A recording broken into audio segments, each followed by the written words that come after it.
I've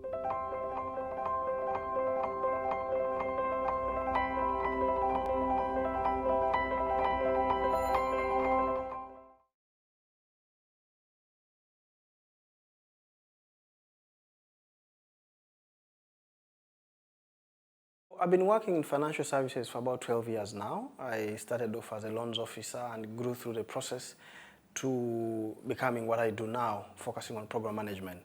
But earlier on as a loan officer, I think one of the challenges that we saw reaching smallholders was limited access to distribution points. You know, they was coming to our branches and the distance was long and it was a bit inconveniencing. So over the years, I developed interest as technologies became available, especially the mobile channel, on how to leverage those technology solutions to reach remote farmers. And that's how I got involved in this work, which I've now been doing for about 6 years, working with financial institutions to leverage technology platforms that increase access and usage of financial services with a focus on smallholders.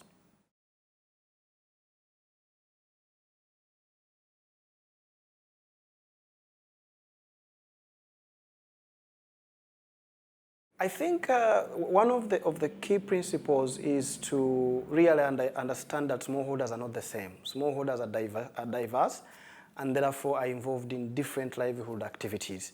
Now, that diversity and the range of livelihood activities they're involved in mean that they have various needs.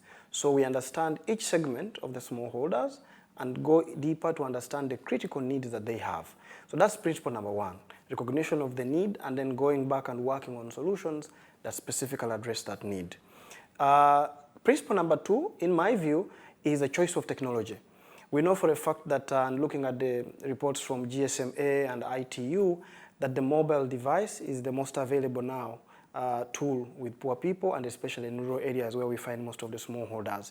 And I think for us, as we think about the needs of smallholders and the kind of tools we can use to deliver financial services to them, the mobile phone becomes the most important channel for us to use. So the choice of technology then becomes important because you want to use a technology that is familiar with farmers and tools that are available to them in order for them to access your service.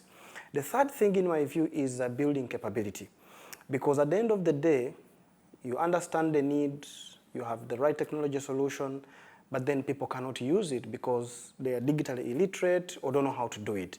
So even as we think about digital products and digital channels that we reach smallholders with, we also think about building their capacity through education and training in order to empower them to use these tools that we are trying to push to them. So understanding of the need, the choice of technology solution that you use, and empowering smallholders with knowledge to use the service, I think in my view, are the three key principles that drive digital innovation.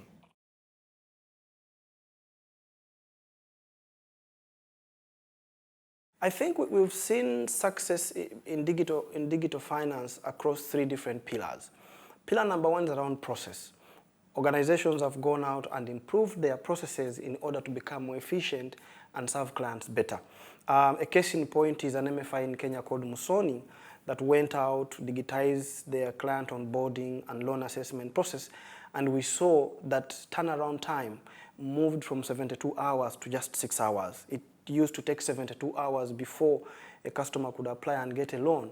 But when this MFI went out and digitized their loan appraisal, but also client onboarding process, they cut that from 72 to 6 hours. And I think that's tremendous achievement, which helps the institution save cost on onboarding clients, increases productivity for their loan officers, but also saves a lot of time and creates a good customer experience on the side of the clients who now have only to wait for 6 hours versus 72 in the past.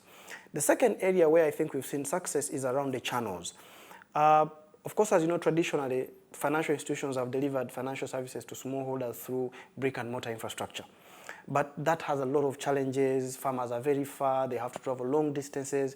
We've seen successes in terms of distribution channels, especially agency and mobile banking.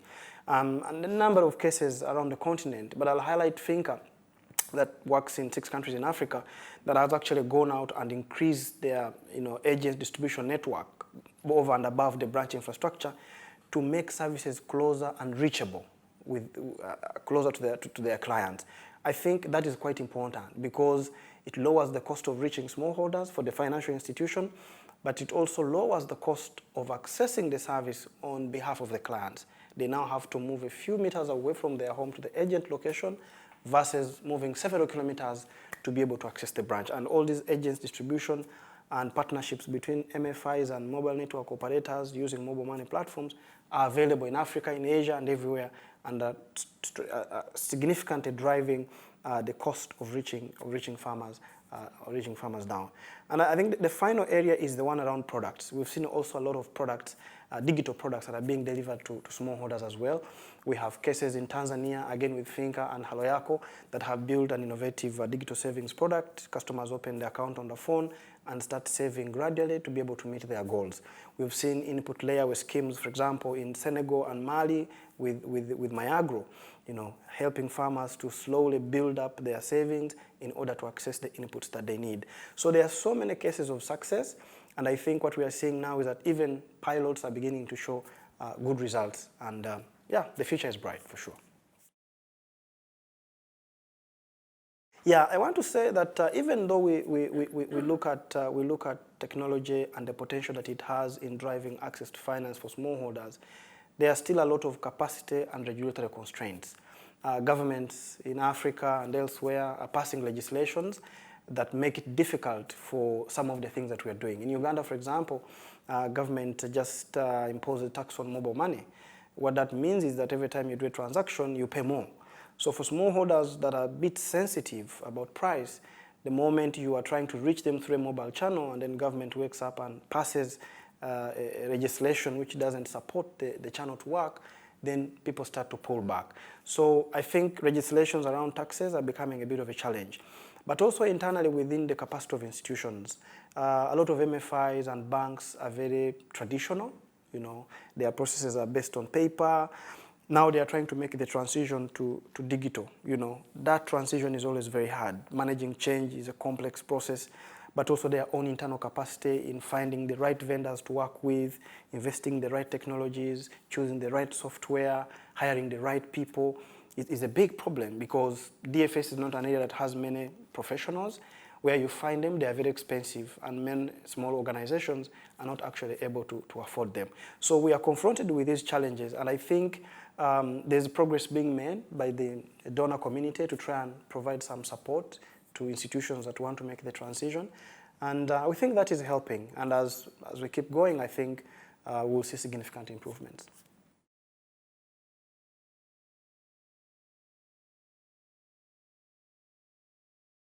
So it was my first experience at Boulder. I had about 22 participants in my class. Average years of experience, about 10. So I technically had 240 years of experience in one room. Just think about that. It's a lot of experience, a lot of knowledge, a lot of insights, a lot of sharing. And I think for me, that is powerful. My work there was easier because I was only facilitating. 240 years of experience means that there's a lot of learning that can happen within one environment. And for me, that is great. So I think for my part, it was a wonderful experience, meeting these people, learning from the experiences, learning from the countries they come from, and also appreciating some of the challenges that they face was very, very, very key.